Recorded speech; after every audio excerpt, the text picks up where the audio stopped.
సింహరాశి వారికి పంచమ స్థానం నుండి షష్టమ స్థానానికి ఈ యొక్క 15 రోజుల కాలంలో రవి, కుజ, బుధ, శుక్రగ్రహాలు మార్పు అనేటటువంటిది జరుగుతూ ఉంటుంది. మొదటి 4 నుంచి 5 రోజుల వరకు పంచమ స్థానంలో సంచారము, తదుపరి 10 రోజుల కాలము మనకు షష్టమ స్థానంలో సంచారం చేయడం అనేటటువంటిది ఏర్పడుతుంది. కాబట్టి సింహరాశి వారికి మొదటి 5 రోజులు కొంచెం చికాకులుగా ఉండడం, భాగస్వాములతో ఎడబాటుతనము, స్త్రీల ద్వారా కొంచెం మంచి కలగడానికి కూడా అవకాశం ఉంటుంది.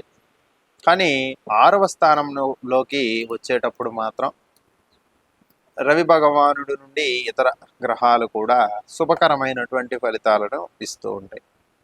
అలాగే మనకి అష్టమ స్థానంలో శని భగవానుడి సంచారం జరుగుతుంది కాబట్టి అది కొన్ని అన్ఎక్స్పెక్టెడ్గా ఇబ్బందులు పెట్టడానికి కూడా అవకాశం ఉంటుంది.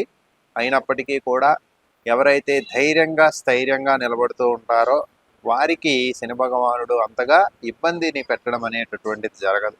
కాకపోతే కాలయాపన ఎక్కువగా జరుగుతూ ఉంటుంది, శ్రమతో కూడినటువంటి ప్రయాణాలు ఏర్పడుతూ ఉంటాయి.